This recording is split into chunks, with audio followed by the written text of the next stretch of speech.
बावाज़ बुलंद दुरूद शरीफ का नजराना पेश करें। अल्लाहुम्मा सल्ली अला सय्यदिना शफीना हबीबिना व नबीना मौलाना मुहम्मदिन व बारिक वसल्लम सलातुम व सलामुन अलैका या रसूल अल्लाह सल्लल्लाहु तआला अलैहि वसल्लम। नबी और आले नबी पर एक मर्तबा और बावाज़ बुलंद दुरूद पाक अल्लाहुम्मा सल्ली अला सय्यदना मौलाना मुहम्मदिन व अला आलिहि बारिक वसल्लम सल्लल्लाहु अलैहि वसल्लम व सलामुन अलैहि मौलाना मुहम्मदिन व बारिक वसल्लम सल्लल्लाहु अलैहि वसल्लम। सलातुम व सलामुन अलैका या रसूल अल्लाह सल्लल्लाहु तआला अलैहि वसल्लम। खुदाए वहदहु ला शरीक का बेपनाह शुक्र एहसान है कि इस वक्त हम और आप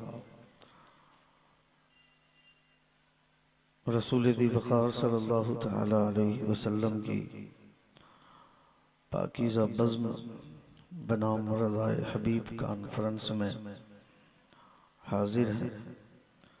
अल्लाह रब्बुल इज़्ज़त हम तमामों की हाज़री को कबूल फरमाए।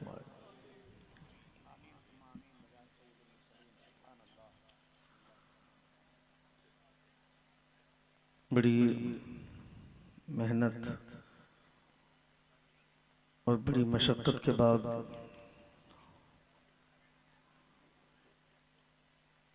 इस कदर शानदार तरीक़े से महफिलों का इनेकाद होता है।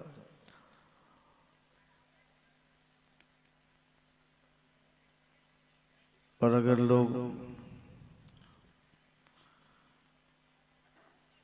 महफिल रसूल में बैठने के बजाय सड़कों में वक्त ज़ाय करते हैं तो अफसोस होता है। अल्लाह रब्बुल इज़्ज़त हम तमामों को नबी कौनैन सल्लल्लाहु तआला अलैहि वसल्लम की बज़्म की पासदारी करने की खुदा तौफीक अता फरमाए। आमीन माशाअल्लाह। बड़ा अच्छा खिताब आपने मुझसे पहले हज़रतुल्लामा मौलाना आसिफ इकबाल साहब क़िबला मद्ददिल्लहु नूरानी से मुलाहिज़ा फरमाया।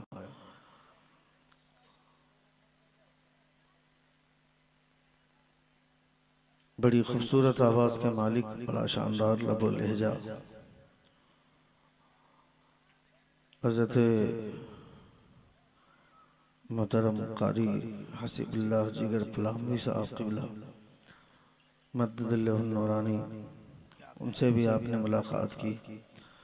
इस दरमियान एक बड़ी शाइस्ता शुस्ता साफ सुथरा लबो लहजा हज़रत मौलाना अख्तर काशिफ साहब क़िबला मद्ददिल्लहु नूरानी, जिन्होंने अपनी कलमी तवानाई का जौहर दिखाते हुए नवेद सहर को पूरे हिंदुस्तान भर में मुतारफ़ करवाया।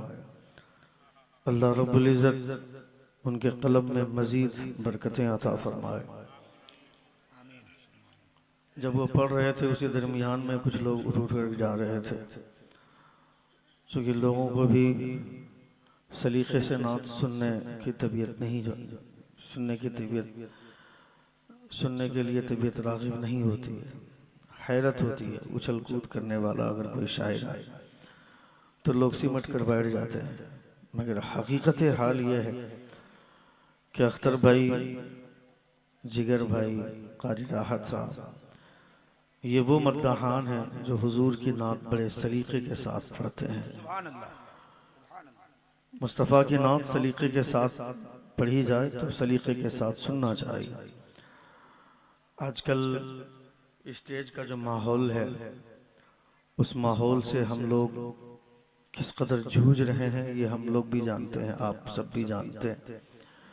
लेकिन कभी कभी अगर इस तरह का माहौल आपको मिलता है तो आपको उनका इस्तकबाल करना चाहिए, खैर मकदम करना चाहिए। स्टेज के सारे उलमा महजूज हो रहे थे जब अख्तर काशिफ भाई पढ़ रहे थे। आपसे ज्यादा दादो तहसीन स्टेज से मिल रहे थे, उलमा नवाज रहे थे, क्योंकि उलमा भी यही चाहते हैं कि हुजूर की नात मोहब्बत और सलीक़े के साथ पढ़ी जाए। क्योंकि कायनात में इससे बेहतरीन अमल क्या हो, इतना खूबसूरत अमल जिसको हुजूर ने पसंद फरमाया। रसूल दी वक़ार सल्लल्लाहु तआला अलैहि वसल्लम ने अपनी नात सुनकर हुजूर ने मोहब्बतों से नवाजा, इनामात से नवाजा। ये उलमाए किराम बड़ी मोहब्बत के साथ उन शायरों को नवाजते हैं जो हुजूर की नात सलीके के साथ पढ़ते हैं। अल्लाह रब्बुल इज़्ज़त इन तमाम उलमा को सलामत रखे। मैं अक्सर हर जगह पे बोलता हूँ कि गढ़वा पलामू के स्टेज पर उलमाए किराम के खुश अखलाक चेहरे देखने के बाद हिंदुस्तान भर के उलमा को सबक लेना चाहिए और सीखना चाहिए स्टेज पर बैठने की जिम्मेदारी क्या होती है और स्टेज पर कितनी खुश अखलाकी के साथ बैठना चाहिए। अल्लाह रब्बुल इज़्ज़त इन तमाम उलमा को सलामत रखे। कारी परवेज साहब ने बड़ी मेहनत की, मेरे दोस्त हज़रत कारी नूर आलम साहब, मोहम्मद अली साहब और दिगर वो तमाम तर शोहरा खुतबा नुखबा जो मेंबर नूर पर जलवाबार हैं, वो लायक मुबारकबाद है। मैं उनका ममनून हूँ, शुक्रगुजार हूँ कि वो बैठे हुए हैं। मेरे भाई हज़रत मौलाना जमाल अख्तर साहब क़िबला पलामवी मद्ददिल्लाहु नूरानी, ये हिंदुस्तान के वो वाहिद नकीब हैं जो अभी आवाज ठीक थी, आवाज ठीक थी अभी जो मैं बोल रहा था, जो जलसों के पीछे बड़ी मेहनत करते हैं, शुरू से आखिर तक मौजूदगी का एहसास दिलाते हैं। खतीब हो या शायर हो, कोई भी आता है तो उनके लिए एक अच्छा प्लेटफॉर्म तैयार करते हैं, एक अच्छी फिजाबंदी होती है, एक अच्छा माहौल साजगार करते हैं। बहुत सारे नुकबा को हम देखते हैं नाम पुकारते हैं दो चार शेर पढ़ने के बाद और नाम पुकार कर गले में हाथ, गाल में हाथ रख करके बैठ जाते हैं कोने में और पान चिबाते रहते हैं। उन्हें ये जिम्मेदारी महसूस करनी चाहिए। अगर आपको उतना ही गर्रा है तो फिर आप ये काम क्यों संभालते हैं। अल्लाह रब्बुल इज़्ज़त जमाल भाई को सलामत रखे, बड़े खुश अखलाक, इनके ज़ियाफ़त का जवाब नहीं। इनके घर में 4 मिनट बैठने के बाद इनके दस्तरखान की खुशबुएं बताती हैं कि आपका अखलाक कितना बुलंद है। अल्लाह रब्बुल इज़्ज़त ऐसी शख्सियतों को सलामत रखे। एक बार जोर से पूरा मजमा अपने दोनों हाथों को फिजा में लहरा कर कहें या रसूल अल्लाह, और एक बार कहें या हबीब अल्लाह। ये हुजूर की महफिल है। साउंड थोड़ा ठीक करें, पहले जो ठीक था जब मैं तमहीदी गुफ्तगू कर रहा था अच्छा था, हल्का सा डिले दे करके साउंड आप खोल दें। बहुत अच्छा साउंड है, बेस कम करें, हल्का सा ट्रेबल दे करके आवाज खोलें।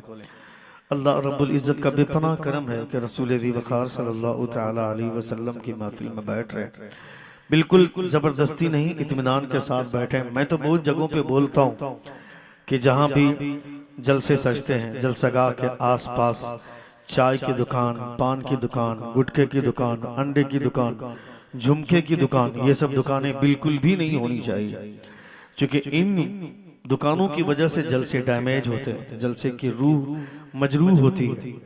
आधे से ज्यादा जितनी पब्लिक यहाँ पे है उससे ज्यादा पब्लिक सड़कों पर है। मैं जब आ रहा था उस वक्त भी यही माहौल था, मगर कुछ हद तक पब्लिक इतनी भरी हुई यहाँ पे लग रही थी जिससे हौसले बुलंद हो रहे थे, मगर आधे से ज्यादा पब्लिक जा चुकी है। ये इसमें से 5% लोग घर गए होंगे, बाकी लोग सड़कों पे घूम रहे हैं। कई जगह पे मैंने देखा कि लोग आग जला करके बैठे हैं और आग की गर्मी ले रहे हैं। रसूल दी वक़ार सल्लल्लाहु तआला अलैहि वसल्लम की ये महफिल सजाने के लिए कितनी मेहनतों के रास्तों से गुजरना पड़ता है। एक एक दरवाजे पर कई बार जाकर के भीख मांगना पड़ता है। अभी हम लोग क़यामगाह में थे, मौलाना आसिफ इकबाल साहब कह रहे थे कि अगर मदरसे की जिम्मेदारी ना होती तो जिंदगी में कभी रसीद नहीं पकड़ता। इतना घटिया काम है ये, लोग इतने लोग हिकारत की निगाह से देखते हैं, इतने नफरत भरी निगाह से लोग देखते हैं, जिनके हाथ में रसीद देख लेते हैं। वो जो उलमा आपके दरवाजे पर बार बार रसीद लेकर के जाते हैं, ये शामियाना लगाने के लिए 15,000 का लाउड स्पीकर साउंड लाने के लिए 5,000 रुपए का सिर्फ स्टेज लगा होगा। इतने सारे इंतजाम आपके बैठने के लिए है, और वो चाय की दुकान वाला आता है, चाय बेच करके पूरी महफिल खराब कर जाता है। गुटखा बेचने वाला पूरी महफिल को मजरूह करके चला जाता है।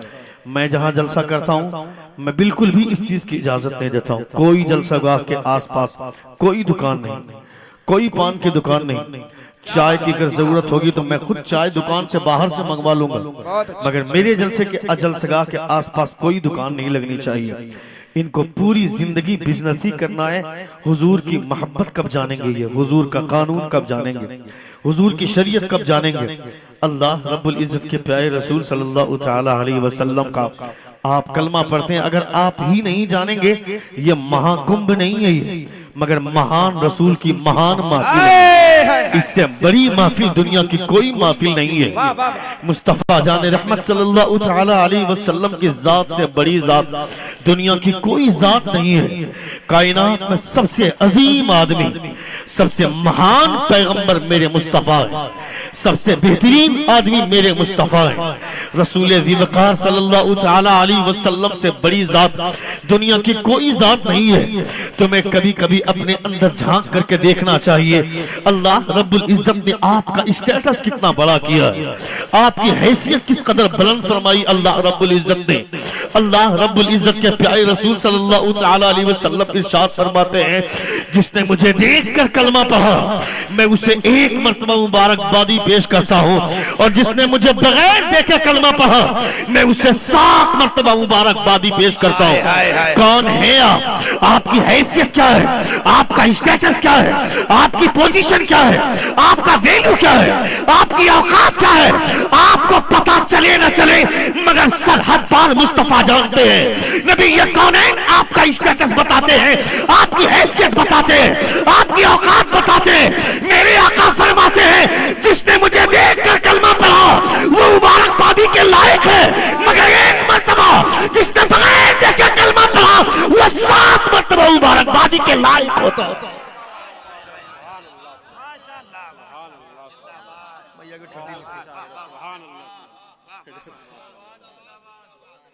भैया को ठंडी लगतो, हमको तो ऐसे ही इतनी ठंडी लग रही है कि मैं चादर ओढ़ करके आया हूँ। वो भी ये चादर इतनी मजबूत नहीं, हम लोग मौलवी लोग गरीब होते हैं, उतने पैसे भी हम लोगों के पास नहीं होते। जमाल भाई को मैंने कहा कि कल मैं जाऊंगा डाल्टनगंज, आपके यहाँ से एक चादर हमको दिलवा दीजिएगा। बड़े दिल वाले ने कहा कि एक चादर दिलवा दूंगा, पैसा मैं ही दूंगा लेकिन चादर ये दिलवाएंगे। सुभान अल्लाह। एक बार जोर से कहे या रसूल अल्लाह, और एक बार कहें या हबीब अल्लाह।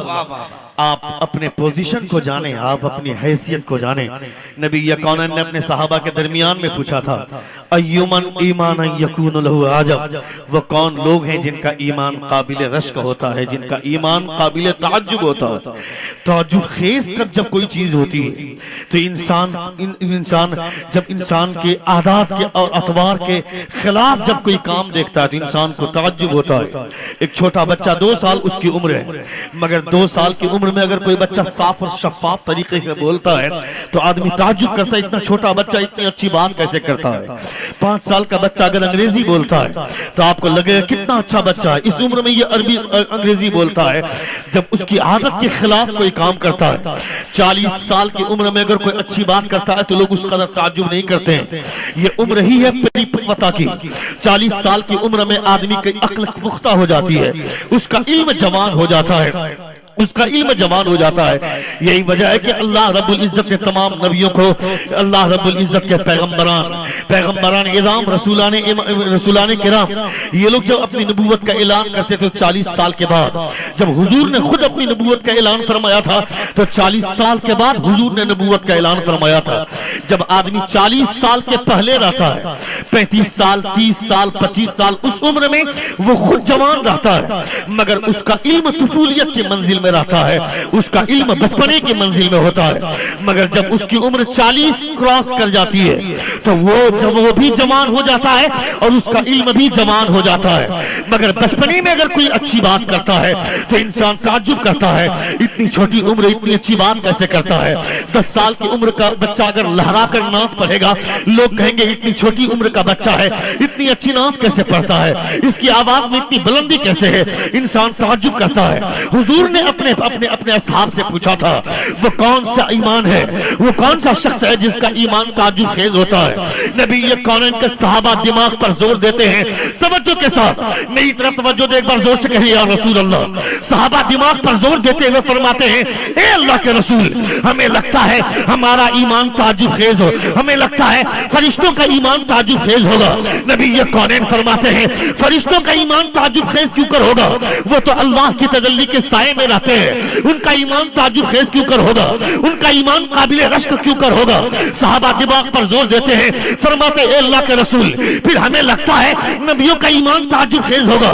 नबी फरमाते हैं नबियों का ईमान ताजुब खेज कैसे होगा, नबियों पर खुदा की वही आती है, अल्लाह रब्बुल इज्जत के फरिश्ते उतरते हैं, उनके पास पैगामात आते हैं, उनका ईमान ताजुब खेज क्यों कर होगा। सहाबा दिमाग पर जोर देते हैं, फरमाते हैं अल्लाह के रसूल फिर हमें लगता है कि हमारा ईमान ताजुब खेज होगा। नबी ये कौनैन फरमाते हैं तुम्हारा ईमान ताजुब खेज कैसे होगा, तुमने हमें चांद को दो टुकड़े करते हुए देखा तब कलमा पढ़ा, तुमने दरख्तों को सजदा करवाते देखा तब कलमा पढ़ा, तुमने कंकरों को कलमा पढ़वाते देखा तब कलमा पढ़ा, तुमने डूबे हुए सूरज को वापस बुलाते देखा तब कलमा पढ़ा। फिर सहाबा फरमाते हैं अल्लाह के रसूल फिर खुदा जानता है और उसके प्यारे मुस्तफा जानते हैं। हुजूर फरमाते हैं ईमान असल में किसका ताज्जुब खेज होता है, सुनो हुजूर फरमाते हैं जिसने मुझे कभी देखा नहीं अपने उलमा से मेरा नाम सुनो, सुनकर मचल गया उसका ईमान काबिल रश्क होता है। क्या कहने माशाअल्लाह। हाथों को उठाकर इस्तकबाल, नारे तकबीर, नारे रिसालत, रज़ाए हबीब कॉन्फ्रेंस, फैजान हुजूर सराजे मिल्लत। आप एक बार सेट कर दे, जो करना आप कर, दोबारा मत आइएगा, बता दे रहा हूं। पहली बात तो ये कैमरे होने ही नहीं चाहिए, इन्हीं कैमरों की वजह से खुराफात आज के स्टेज में। कल तक एक देवबंदी मौलवी को सामने खड़े होने की जरूरत नहीं होती थी, खड़ा होने की वो एक खड़ा होकर के एक लफ्ज बोलने की हिम्मत नहीं होती थी, मगर इन सोशल मीडिया हरामकारी की वजह से देवबंदी अवाम सुन्नी उलमा को गाली देते हैं, वो पब्लिक गाली देती है हमारे खुराफात की वजह से। ये सोशल मीडिया की वजह से जो खुराफात आज हम सब रचाते हैं, सामने 4-5 कैमरे बड़े बड़े लग जाते हैं और कोई आदमी कैमरे के आगे नहीं बढ़ता, जैसे वो खाना काबा है, बदतमीजी हो जाएगी उसके आगे बढ़ जाने की वजह से। ये किस कदर बेवकूफी है। खबरदार खबरदार, तुम कैमरे वाले हो चाहे तुम कुछ भी वाले हो, बीच में आओगे डिस्टर्ब होगा। ये मेरे सामने जो अवाम बैठी है मेरे लिए यही काफी है, कैमरा रहे न रहे दुनिया में अल्लाह रब्बुल इज्जत ने हमारे दाएं और बाएं तरफ जो फरिश्ता मुकर्रर कर रखा है हमारे नाम आमाल को खुदा की बारगाह में पेश करने के लिए, ये फरिश्ते काफी हैं। अल्लाह फरमाता है किरामन कातिबीन यालमून मा तफअलून, ये जो नेकी और बदी लिखने वाले फरिश्ते हैं ये हमारे गुनाहों को लिखते हैं, ये हमारे अच्छे कामों को लिखते हैं। मगर खुदा का फजल देखो, अल्लाह फरमाता है, नबी ये कौनैन फरमाते हैं जब कोई बंदा गुनाह का इरादा करता है तो अल्लाह रब्बुल इज्जत के ये फरिश्ते लिखना चाहते हैं। खुदा फरमाता है रुक जाओ, मेरे बंदे ने गुनाह का इरादा किया है, जब तक गुनाह करेगा नहीं गुनाह लिखा नहीं जाएगा।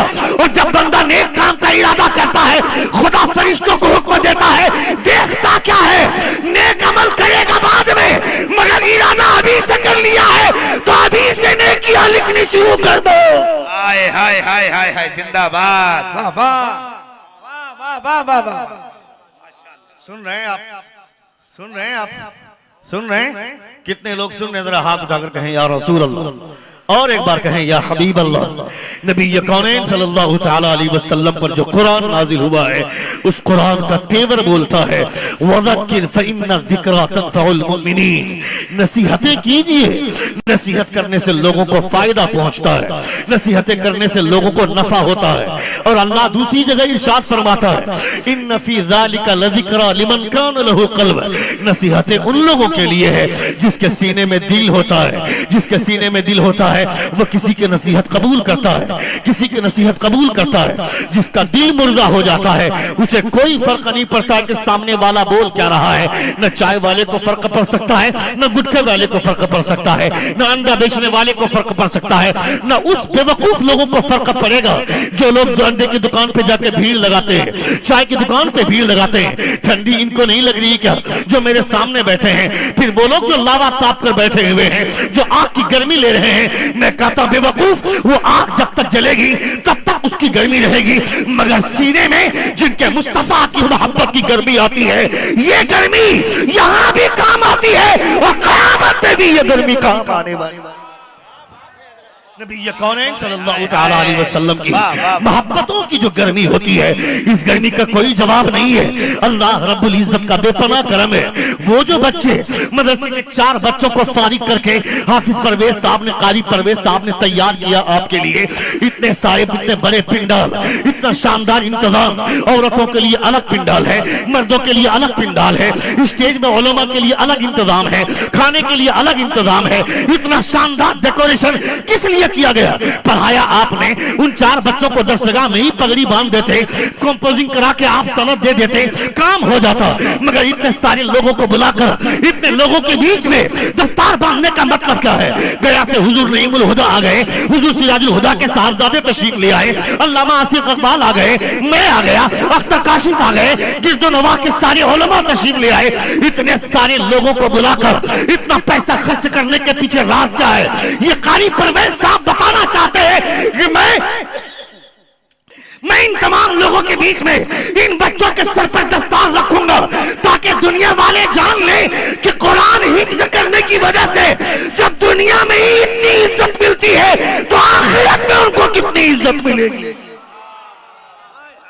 जरा कोई खड़ा होके तो नारा बुलंद करे, इतना चले। वाह जिंदाबाद, वाह वाह वाह वाह वाह, हाय माशाअल्लाह,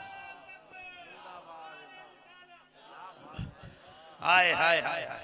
जब दुनिया में ही इतनी इज्जत मिलती है तो आखिरत में कितनी इज्जत मिलती होगी। आखिरत की इज्जत क्या होगी ये आप तो सोच भी नहीं सकते हैं, आप तसव्वुर भी नहीं कर सकते हैं। हुजूर फरमाते अल्लाह रब्बुल इज्जत गैब से निदा फरमाएगा, पढ़ता जा, चढ़ता जा। हाफिज कुरान कुरान की आयतों को पढ़ता जाएगा, ऊपर चढ़ता जाएगा, बुलंद मर्तबे की सीढ़ियों को चढ़ता जाएगा। इसलिए अपने बच्चों को हाफिज कुरान बनाइए। अल्लाह के प्यारे रसूल फरमाते हैं, खुदा ने अगर तुम्हें 4 औलादें दी हैं, उन 4 औलाद में से किसी एक को हाफिज कुरान बना दो। जिन बच्चों के पीछे लाखों रुपए खर्च होते हैं, जिन बच्चों के पीछे आदमी पूरी जिंदगी परेशान रहता है, वो बच्चा डॉक्टर बनने के बाद बेंगलोर में जॉब करता है, दूसरा बेटा इंजीनियर बन गया हैदराबाद में रहता है, तीसरा बेटा प्रोफेसर बन गया वो बिहार के मुजफ्फरपुर में जॉब करता है। मगर एक गरीब बच्चा किसी मस्जिद में 7,000 की तनख्वाह पा करके वो अपनी माँ से हर हफ्ते मिलने के लिए आता है।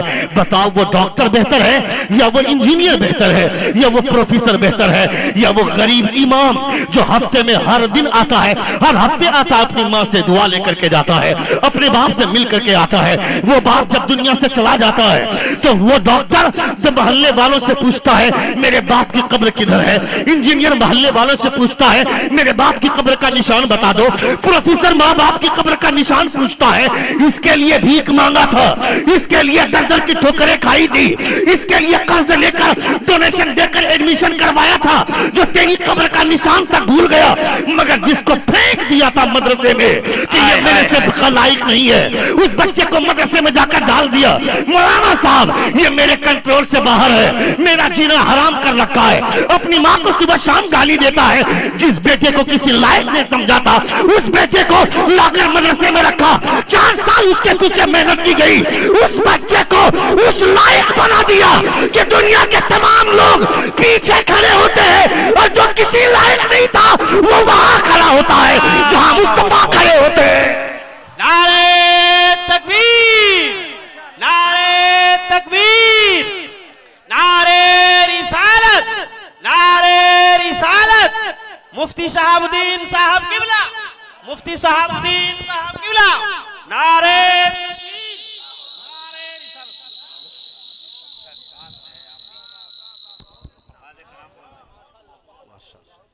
नारे तकबीर, नारे रिसालत। उलमाए अहले सुन्नत मदरसा मुमताजिया मंजूरुल उलूम जड़गढ़, मुफ्ती शहाबुद्दीन साहब किबला, हुफ्फाज़े किराम, जलसे दस्तारबंदी, सरजमीने जड़गढ़, नारे तकबीर, नारे रिसालत। जोर से बोले एक बार या रसूल अल्लाह, या रसूल अल्लाह। पूरा मजमा हाथों को फिजा में लहरा कर कहें या हबीब अल्लाह। अल्लाह रब्बुल इज्जत का बेपनाह करम है, रसूल ज़ी वक़ार सल्लल्लाहु तआला अलैहि वसल्लम का लाख लाख शुक्र एहसान है कि आप आज भी मदरसे से मोहब्बत करते हैं। मदरसा मुमताजिया मदरसा मुमताजिया, अल्लाह रब्बुल इज्जत इस इदारे की दीवार को सलामत रखे। इस इदारे की जो खुशबुएं आप तक पहुंचती है उस खुशबू को अल्लाह रब्बुल इज्जत सलामत रखे। जो बच्चा किसी लायक नहीं था वो बच्चा इस लायक बन गया कि अब उसका बाप वहां खड़ा होगा जहां सिद्दीक अकबर खड़े होते थे, उमर फारूक खड़े होते थे, हजरत उस्मान गनी खड़े होते थे, हजरत अली खड़े होते थे, और उसका बेटा जो किसी लायक नहीं था अब वो वहां खड़ा होगा जहां खुद मुस्तफा खड़े होते थे। यानी कुरान खड़ा होकर के मेहराब पर सुनाएगा। इन चार हुफ्फाज को देखने के बाद आपका दिल गदगद नहीं होता है क्या? आपके रोंगटे खड़े नहीं होते क्या? आपको नहीं लगता है क्या इन चारों बेटों में से किसी कोई एक बेटा मेरा होता या उस जगह पे मेरा बेटा बैठता तो आपको कितनी खुशी होती? मगर हमने अपने बेटे को आवारा बनाकर छोड़ा। मेरा बेटा मोहल्ले में चौकीदार बनकर कुत्तागिरी करता है, पबजी खेलता है, फ्री फायर खेलता है। बाप फख्र से नाज करता अपने बेटे के ऊपर कि मेरा बेटा धड़ाम धड़ाम गोली मारता है। उसकी बीवी उससे झगड़ा करती है जब बेटे के मोबाइल में रिचार्ज खत्म हो जाता है। उस बेवकूफ बीवी को तमाचे मार जो तुझसे रिचार्ज करने के लिए झगड़ा करती है कि बेटे के मोबाइल में रिचार्ज क्यों नहीं करते हो। मगर तेरा बेटा फजर की नमाज छोड़ गया, न तू नाराज होता है न तेरी बेबी नाराज होती है। तेरा बेटा कुरान पढ़ना नहीं जानता है न तू नाराज। अरे यार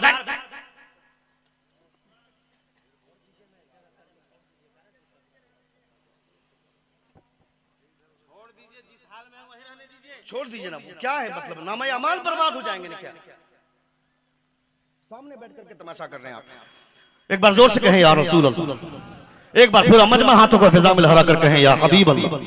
और एक बार कहें या रसूल अल्लाह। मदरसे के बच्चों के पीछे लोग पड़े रहते हैं। कुछ ऐसे भी नाहंजार लोग हैं जो 24 घंटे मोहतमिम साहब के पास आकर के शिकायत करते हैं। बच्चों को देख लिया बाजार में थोड़ा सा घूमते हुए तो आकर के शिकायत कर दिया। मगरिब के बाद किसी जरूरत से बच्चा मार्केट गया आकर के शिकायत कर दी। मैं कहता हूं तुम्हारा यही काम है क्या? कुछ लोग फजर की नमाज में जाते हैं, कभी कभी जाते हैं मस्जिद में, और मस्जिद में जाकर के देखते हैं कि कौन बच्चा आया है कौन बच्चा नहीं आया नमाज पढ़ने के लिए। आकर इमाम साहब को तंग करता है, मोहतमिम साहब को तंग करता है कि मोहल्ले मदरसे में 25 बच्चे हैं, हमने देखा 20 ही बच्चे आए हुए थे। मैं कहता हूं तेरे वकूफ, तेरे घर में 10 लोग हैं, उन 10 लोगों में से एक आदमी को भी नमाज पढ़ने की तौफीक नहीं होती है, और मदरसे के बच्चों की आकर गिनती करता है। मैं बोकारो थर्मल में रहता हूं, मेरा मदरसा बोकारो थर्मल में चलता है लड़कों का। मेरे दुमका शहर में लड़कियों का मदरसा चलता है। एक मदरसा मेरा उड़ीसा में चलता है। अल्हम्दुलिल्लाह मैं 3 मदरसे का नाजिम हूं। मैं जानता हूं इस दर्द को महसूस करता हूं। मैं इस प्रॉब्लम को जानता हूं। मीटिंग के दरमियान में एक आदमी ने कहा था कि मुफ्ती साहब मदरसे में एक बच्चे फजर की नमाज में नहीं आते हैं, जरा इस पर तवज्जो डालिएगा। मैंने कहा इतनी ठंडी में तेरे घर में कितने लोग हैं बता? कहा 10 लोग हैं। मैंने कहा उन 10 लोगों में से एक आदमी को मैंने कभी मस्जिद में देखा नहीं है, और तू मदरसे के बच्चों की गिनती करता है। जिस दिन तेरे 10 औलादें मस्जिद में आ जाएंगी, मदरसे का एक बच्चा भी मस्जिद में सारा बच्चा मस्जिद में नजर आएगा। दूसरों पर नजर डालने से पहले अपने गिरेबा को झांक कर देख और ये सोच मदरसे के बच्चे वो बच्चे हैं जो किसी काबिल नहीं होते हैं, मगर वही पूरी दुनिया को काबिल बनाने का लायक हो जाता है। जोर से बोलिए, जोर से बोलिए, जोर से बोलिए। जो किसी लायक नहीं होता है उसे इस काबिल बना दिया जाता है कि वह दूसरों को लायक बनाता है।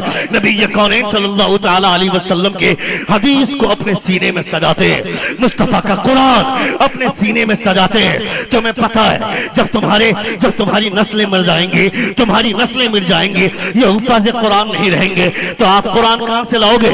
अभी कुछ दिन पहले हादसा हुआ था ना, 1 साल पहले वो वसीम राफिजी कुत्ते ने कहा था कि कुरान मुकद्दस की 26 आयतें बदल दो, कुरान मुकद्दस की 26 आयतें हटा दो।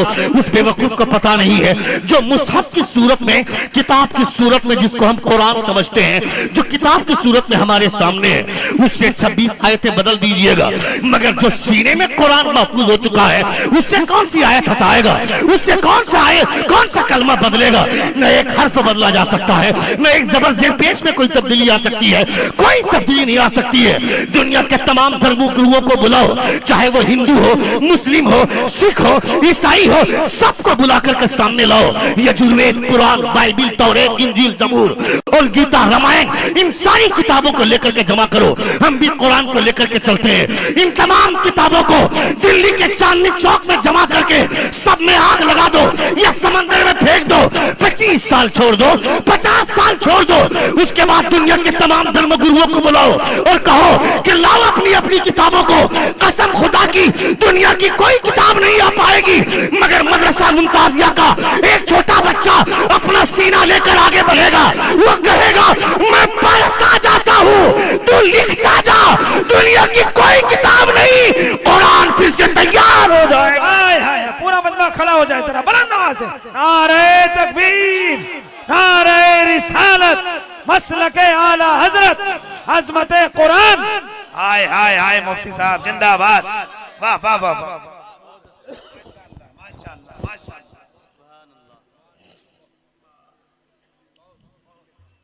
सुन रहे हैं आप? सुन रहे हैं? सुन रहे हैं? कितने लोग सुन रहे? जरा हाथ उठाकर कहें या रसूल अल्लाह, और एक बार कहें या हबीब अल्लाह। दुनिया की कोई किताब नहीं मगर कुरान फिर से तैयार हो जाएगा। इसलिए मदरसे की बका जरूरी है, मदरसे की बका जरूरी है, मदरसे का उरूज जरूरी है। मदरसे के मुदर्रिसीन या असातिज़ा जब जाते हैं आपके पास चंदा करने के लिए, चेहरा जो आप बासी पकोड़ा की तरह बना करके मौलवी को गिरी हुई निगाह से देखते हैं, खबरदार ऐसी हरकतें मत कीजिएगा। उंदुलुस की धरती पर 1000 साल तक मुसलमानों ने हुकूमत की। बड़े बड़े साइंसदान वहां से तैयार हुए, बड़े बड़े साइंटिस्ट वहां से तैयार हुए। जो केमिस्ट्री पर किताबें पढ़ाई जाती है, फिजिक्स पे किताबें पढ़ाई जाती है, इल्म कीमिया पर सबसे पहले जो किताब लिखी है हजरत अल्लामा इमाम फखरुद्दीन राजी रहमतुल्लाह ताला अलैह, उन्हीं की किताबों को अनुवाद करके, तर्जुमा करके, ट्रांसलेट करके लोग फिजिक्स और केमिस्ट्री जैसी किताबों को जन्म देकर के बच्चों को पढ़ा रहे हैं कॉलेज में। मैं कहता हूं बड़े बड़े साइंसदान वहां से बाहर हुए, बड़े बड़े साइंटिस्ट स्पेन की धरती की देन है। मगर वहां धीरे धीरे जब उरूज करने लगे लोग, मुसलमानों ने मदरसे को अहमियत देना छोड़ दिया, मदरसे का वकार मजरूह किया। धीरे धीरे मदरसे बंद हो गए। 1000 साल तक इस्लामी हुकूमत रही, 1000 साल तक मुसलमानों की हुकूमत रही, मगर मदरसे की दीवारें नाबूद हो गई, मदरसे की दीवारें मुस्मार हो गई, मदरसे का उरूज खत्म हो गया, मदरसे से यह प्रोडक्शन निकलना बंद हो गया। तो क्या हुआ? मुसलमानों को मूली और गाजर की तरह काटा गया। उंदुलुस की धरती पर कोई नाम लेने वाला इस्लाम का नहीं था। ऐसी हालत हो गई। मैं कहता हूं अगर तुम अपनी बका चाहते हो, अपनी नस्लों की हिफाजत करना चाहते हो, अपने घर में तलवार रखने की जरूरत नहीं है, अपने घर में बंदूक रखने की जरूरत नहीं है, अपने घर में आइटम बम रखने की जरूरत नहीं है। हर घर में एक हाफिज कुरान रहे, पूरी नस्लों की बका हो जाएगी, पूरी नस्लों की हिफाजत हो जाएगी। पूरी नस्लों की बका के लिए अपने बच्चों को कुरान पढ़ाना जरूरी है। मेरा बेटा मेरे मरने के बाद एक आयत पढ़ नहीं सकता है, जाकर चंदा करेगा। आप कितना खत्म दे रहे हैं, आप कितना खत्म दे रहे हैं। देखना शबे बारात में किस कदर ढोंगना चाहते हैं ये लोग। देखना शबे कद्र में और शबे बारात में आ गया चंदा लेने के लिए, इमाम साहब आप 10 खत्म दे दीजिए। 10 खत्म देने के बाद बोलता है बस 10 खत्म। फला मौलाना साहब का पिछले साल गया था तो वो 25 खत्म हमको दिए थे। ये जो 1 खत्म 2 खत्म 25 खत्म का जो चंदा कर रहा है वो मौलवी दे रहा है तुमको, वो 15 खत्म दे रहा है, 20 खत्म दे रहा है। इससे क्या समझता है? तेरा बाप जन्नत में चला जाएगा, तेरे बाप को जन्नत मिल जाएगी। ये करने से बेहतर होता किसी मौलवी के पास 1 घंटा बैठकर अलहम्दु शरीफ पढ़ना सीख जाता। बंद कमरे में बैठकर 1 मरतबा अलहम्दु शरीफ पढ़कर दिल से अपने बाप को बख्श देता, अपने बाप के लिए दुआ कर देता। कसम खुदा की 15 खत्म कुरान चंदा करके जो काम नहीं होता वो काम दिल से 1 मरतबा अलहम्दु शरीफ पढ़ने की वजह से आपको हो जाता। 1 मरतबा अलहम्दु शरीफ। क्यों? हुजूर फरमाते हैं जो दुआ दर्द के साथ मांगी जाती है वो दुआ खुदा कबूल फरमाता है। जब आप अपने बाप के लिए दुआ करेंगे उस दुआ में दर्द होगा, आपकी आवाज में लहर पैदा होगी, आपकी आवाज में कपकपी तारी होगी। मैं इसके खिलाफ नहीं हूं कि आप अगर पढ़ना नहीं जानते हैं, मदरसे के उस्ताद से आप अगर कुरान शरीफ पढ़वाते हैं, या बहुत सारे मदरसों में एक रिवायत है, बहुत सारे मदरसों में सिस्टम है कि बच्चे उठते हैं फजर की नमाज के बाद वो एक एक पारे की तिलावत करते हैं, वो सारी तिलावतों को यकजा करके इमाम साहब या मोहतमीम साहब रख लेते हैं और उसके बाद जब लोग आते हैं तो उसे एक खत्म या दो खत्म उसको देते हैं ताकि वो अपने मरहूमीन के बख्शे। मैं इसके खिलाफ नहीं हूं, मगर तुम जो रसीद लेकर, तुम जो कॉपी लेकर के घूमने निकल जाते हो और वही आदमी जो जाकर 15 खत्म 25 खत्म 120 खत्म चंदा करके लाता है, इमाम साहब से मोहतमीम साहब से मिल करके लाता है, मदरसे बच्चों से मांग कर लाता है, उसी आदमी के पास जब रमजान में जाते हैं चंदा करने के लिए तो मौलवी को देखकर बोलता है इस साल मैंने फैसला कर लिया है, मैंने ज़कात की रकम किसी को नहीं देनी है, मेरे मोहल्ले में गरीब बच्ची की शादी है, हमको उसकी शादी में देना है। तू अपने ज़कात के पैसे से उसको एसी खरीद कर दे रहा है, उसको फ्रिज खरीद कर दे रहा है, उसको कूलर खरीद कर दे रहा है, उससे बाइक खरीद कर दे रहा है। कभी किसी मुफ्ती से पूछा ये लगाना जायज है कि नहीं है, इसकी सब देना जायज है कि नहीं है? जहेज की रकम में तू खर्च करेगा ज़कात के पैसे को, ज़कात की रकम को खर्च करेगा बाइक दे करके, एसी दे करके, कूलर दे करके, फ्रिज दे करके। किसी मौलवी को पूछा तुमने ये जायज है कि नाजायज है? मैं कहता बेवकूफ, किसी बेटी की मदद करना है तो ज़कात की रकम से मदद मत कर, अपने हलाल कमाई से मदद कर, अपने अताया के रकम से मदद कर और ज़कात के पैसे मदरसे में दे ताकि गरीब बेटियों की शादी भी हो और निकाह पढ़ाने वाले उलमा भी तैयार होते रहे। क्या कहने यार, सलामत रहिए, जिंदाबाद। वाह ज्यादातर कुछ लोग जो नया नया जो सेठ बनते हैं, नए नए जब पैसे आते हैं तो वो पैसे का ढोंग रचाता है, शोहरत दिखाता है। ले आया 100 पीस साड़ी और 50 पीस सलवार सूट ले आया, उसके बाद कैमरा करता है वो और गरीब औरतों को लाइन में लगा करके उसको वो साड़ी देता है और उसको भी सोशल मीडिया में छोड़ देता है। बेवकूफ, इसे तू सेठपनी दिखाता है, अपनी अय्याशी जाहिर करता है। उसकी गुर्बत को दुनिया नहीं जानती थी, वो औरत गरीब थी मगर कोई नहीं जानता था, वो जानती थी सिर्फ।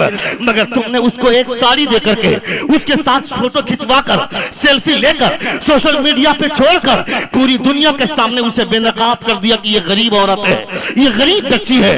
ये तमाशा जो करेगा जिंदगी भर साड़ी बांटता रहेगा, कोई फायदा होने वाला नहीं है। अगर देना ही है तो इस ख्याल से दे कि मैं देता हूं, वो लेती है, इसको मेरे और उसके अलावा कोई नहीं जानता है, मेरा रब जानता है और उसके प्यारे मुस्तफा जानता है।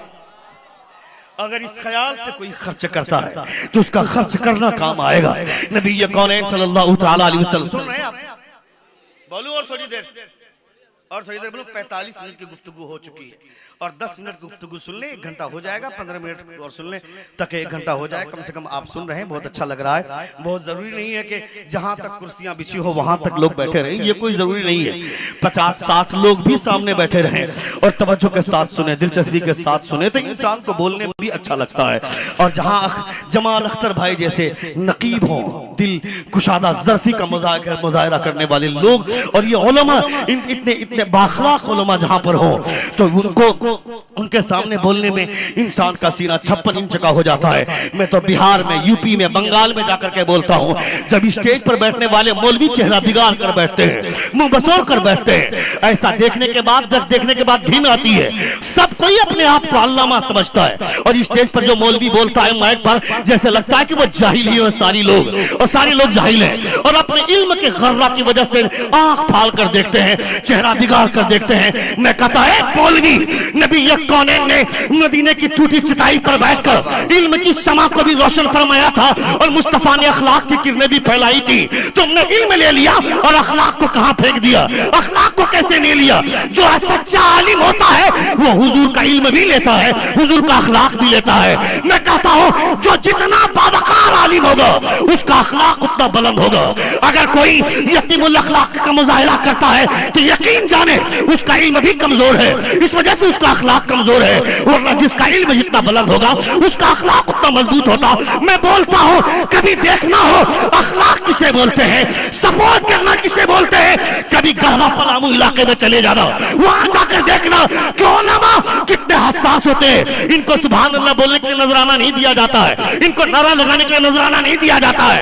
ये समझ कर बैठते हैं बोलने वाला कहां से आया है उससे मतलब नहीं है, ये महफिल मेरे रसूल की है, ये जलसा रसूल का है, ये जिक्र मेरे मुस्तफा का हो रहा।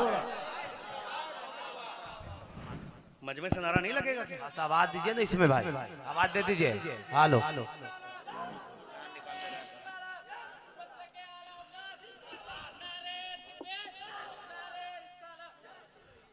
मदरसे के बच्चों के लिए दिल बड़ा रखिए। मदरसे के बच्चे कोई फरिश्ता नहीं है जो इनसे गलती नहीं हो सकती है। मदरसे के बच्चे भी इंसान हैं, इनके लिए दिल बड़ा रखिए। कभी कभी ऐसा होता है क्या नारे रिसालत उलमाए अहले सुन्नत हजरत अल्लामा सऊद साहब क़िबला मिसबाही, ये देखिए अल्लामा सऊद आलम साहब क़िबला मिसबाही और ये तमाम तरह उलमा मेंबर नूर पर जलवावार हैं। अल्लाह रब्बुल इज्जत सलामत रखे। एक बार जोर से कहें या रसूल अल्लाह और एक बार कहें या हबीब अल्लाह। कभी कभी ऐसा होता है मदरसे में, सुनिएगा आप गौर से सुनिएगा, मदरसे में कभी कभी ऐसा होता है मगरिब के बाद आप चले आते हैं मदरसा और आते कहते हैं हजरत एक बच्चा दीजिए, हमारे घर में फातिहा पढ़ने के लिए जाएंगे। वो जो मगरिब से इशा तक का जो वक्त होता है ये बच्चों के सबक याद करने के लिए सबसे अहम वक्त होता है। उस वक्त बच्चे सबक याद करते हैं, वो सबसे बेहतरीन वक्त होता है, सबसे साफ वक्त होता है। बच्चे उस वक्त मगरिब से इशा तक चाहे 1 घंटा पढ़े चाहे 2 घंटा पढ़े, वो उस वक्त जो सबक याद करते हैं उसी वक्त के सबक को याद करते वो बच्चा सुबह में दरसगाह में बैठ करके सुनाता है। अगर मगरिब से इशा तक बच्चा मसरूफ रह जाए, इशा के बाद कोई 4 घंटा भी पढ़ लेगा तो उतना बड़ा काम नहीं होता जितना बड़ा काम मगरिब से इशा तक के दरमियान का होता है। उस वक्त आप आ गए मदरसे के मोहतमिम से मुलाकात के लिए और कहे कि हजरत मेरे घर में फातिहा पढ़ने के लिए एक बच्चा चाहिए। आप बच्चे को लेकर के चले गए, बाइक पर बिठा कर लेकर चले गए। वहां बच्चों को 5 रुपया आपने मुसल्ले पर रख दिया, जैसे ये भिकमंगा हो। भिकमंगा मुसल्ले पर ही 5 रुपया रख देते हैं ये बेवकूफ। मैं कहता हूँ फातिहा पढ़ लेने देते, उसके बाद उसे मोहब्बत से पानी पिलाते, उसे पानी पिलाते, मिठाई खिलाते, उसके बाद उसको 50 रुपया दे दिए होते, 100 रुपया दे दिए होते, वो बच्चा रास्ता भर तुमको दुआएं देता हुआ आता।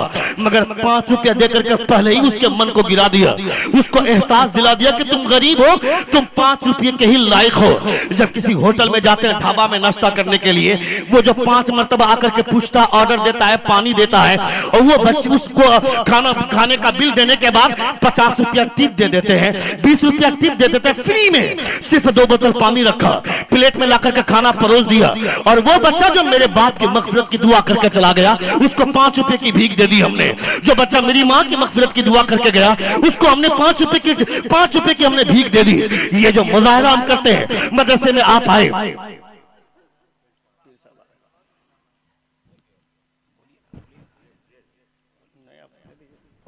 माशाअल्लाह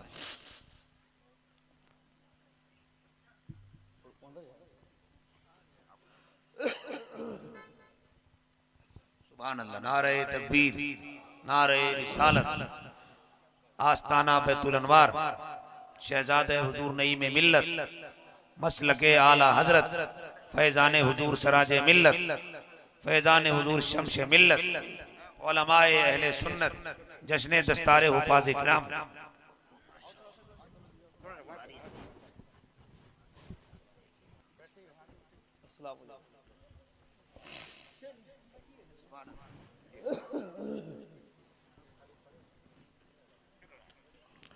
एक बार जोर से कहें या रसूल अल्लाह।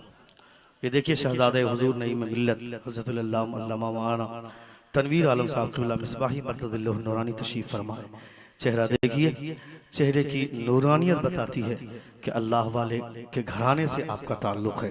हुजूर सिराजुल हुदा अलैहिर्रहमा के पोते अल्लामा तनवीरुल हुदा साहब क़िबला मिसबाही मददुल्लाह नूरानी। अल्लाह मैं जानता हूँ कभी कभी अगर नाम भूल जाऊँ तो आप उससे परेशान मत होइए। मैं उस मदरसे में पढ़ा हूँ, ऐनुल उलूम में मैंने पढ़ा है। हुजूर नईमुल हुदा की दुआएं मुझको मिली हैं। हुजूर सिराजुल हुदा अलैहिर्रहमा की बारगाह पे बार बार हाजिरी दिया हूँ मैं। जब वहाँ पढ़ाई हूँ तो आप जान सकते हैं ये उन्हीं की दुआओं की बरकतें हैं जो आपके सामने बोल रहा हूँ। अल्लाह रब्बुल इज्जत सलामत रखे। एक बार जोर से कहें या रसूल अल्लाह। जिस वक्त मैं पढ़ रहा था अल्लामा तनवीर साहब क़िबला मददुल्लाह नूरानी जो शहजादे हुजूर नईमुल मिल्लत है, नबी रहे हुजूर सिराज मिल्लत है, उस वक्त ये बहुत छोटे थे। उस वक्त मदरसे में कदम तक भी इन्होंने नहीं रखा था, लेकिन हाँ चलते फिरते थे। मगर आज देखिए अल्लाह रब्बुल इज्जत शेर के बच्चों को शिकार करना नहीं सिखाया जाता है।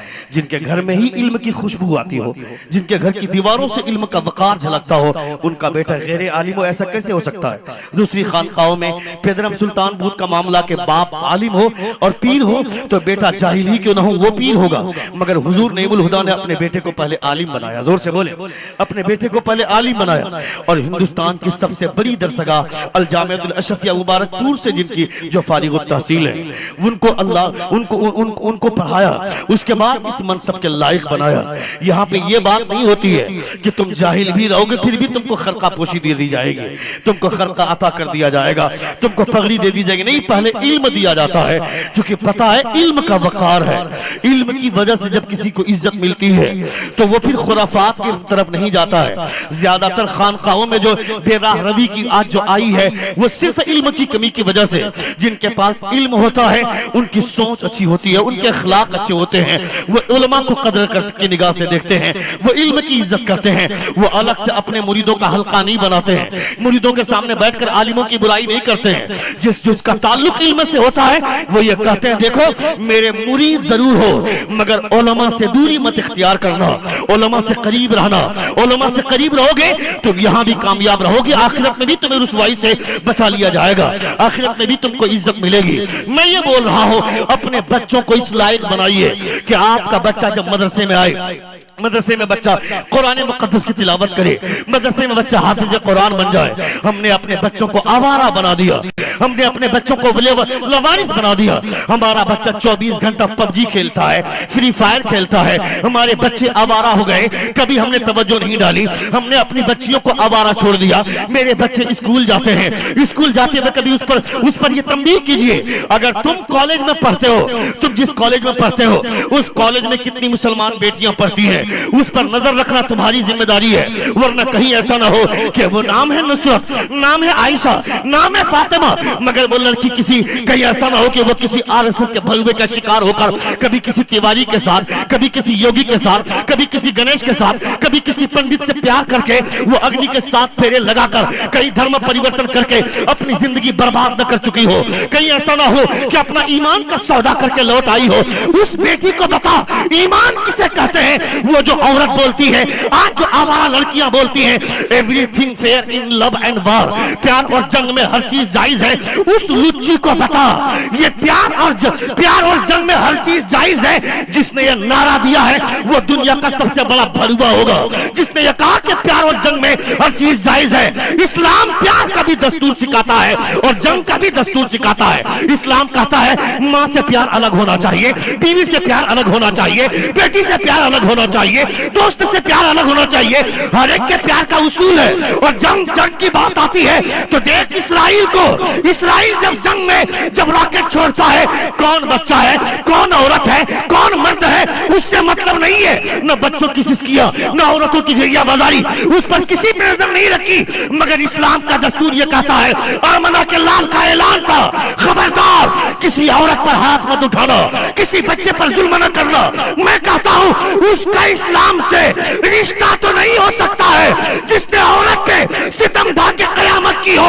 1400 साल की तारीख उठाकर देखो, हमने जंगों में भी औरत की हिफाजत की है।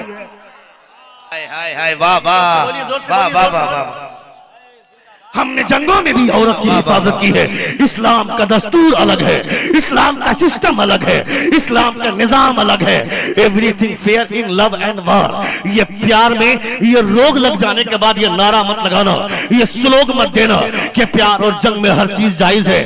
उस बेवकूफ और आवारा लड़की को समझा, उसे बता कि शादी से पहले जो प्यार होता है ये वो प्यार है जिसमें शैतान का हाथ होता है, मगर शादी के बाद जो प्यार होता है उसमें शैतान का हाथ नहीं, रहमान का हाथ होता है। शादी से पहले जब एक लड़का एक लड़की से हाथ मिलाता है तो अल्लाह रब्बुल इज्जत दोनों की कब्र में 99 सांप को मुसल्लत फरमाता है।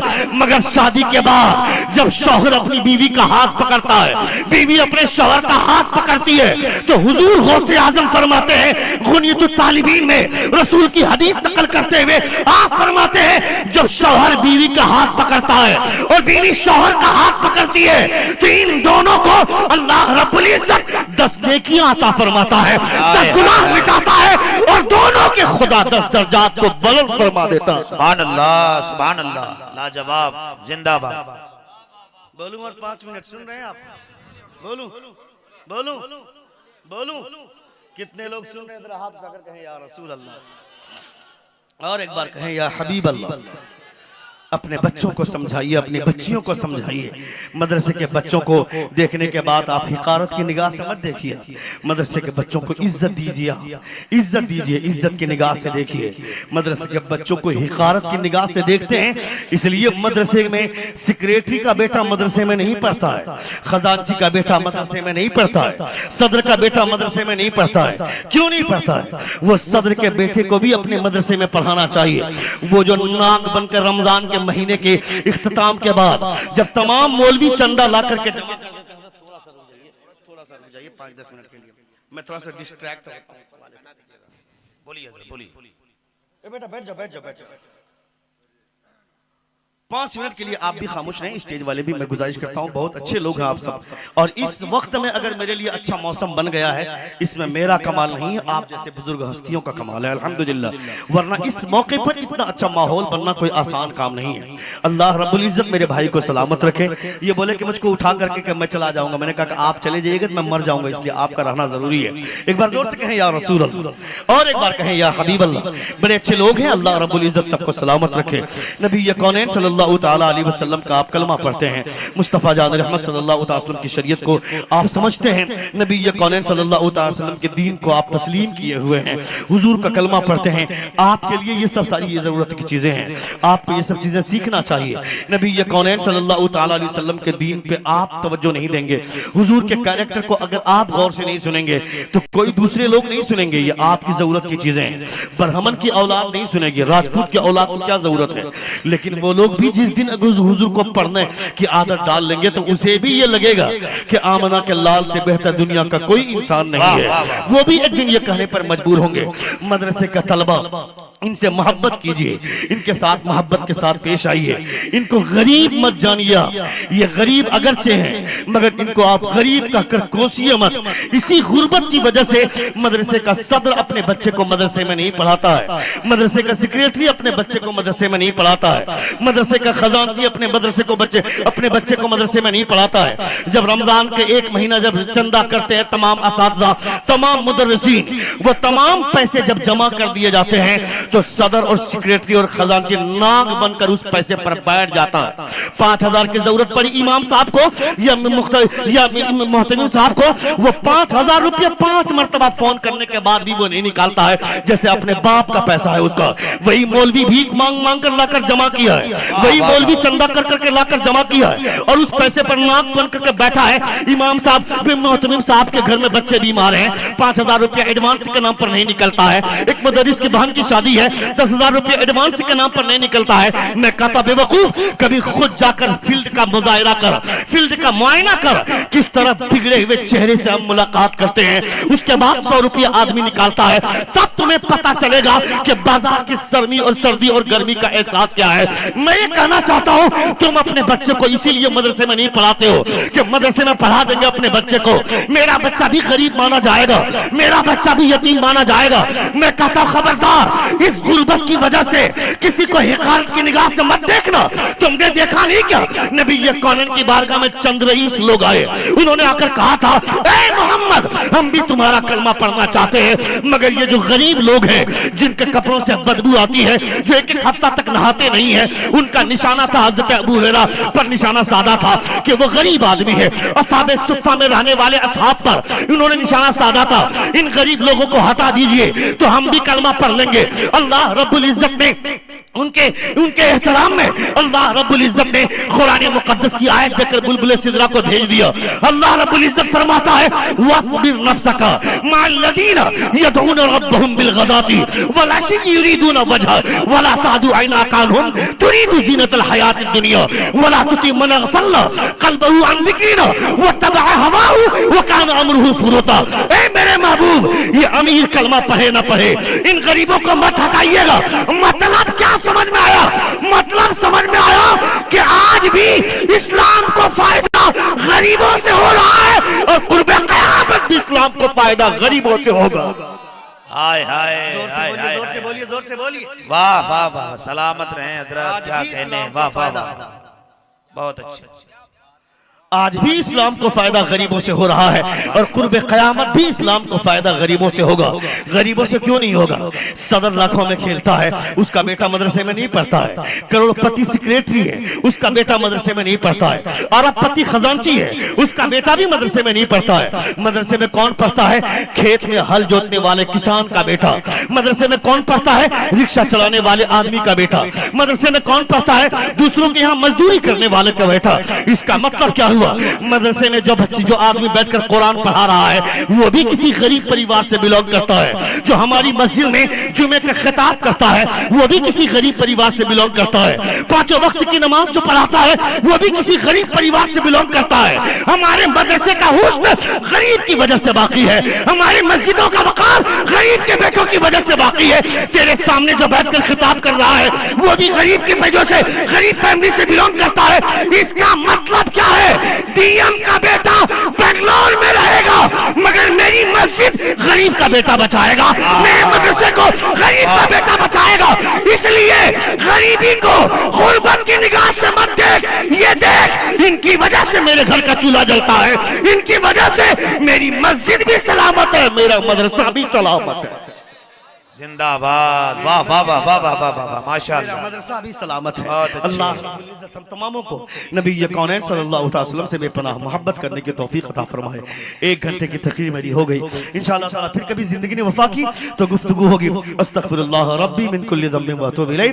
जोर से कलमा शहादत पढ़िए, अशहदु अल्ला इलाहा इल्लल्लाह व अशहदु अन्ना मुहम्मदन अब्दुहु व रसूलुहु। अस्सलामु अलैकुम व रहमतुल्लाह।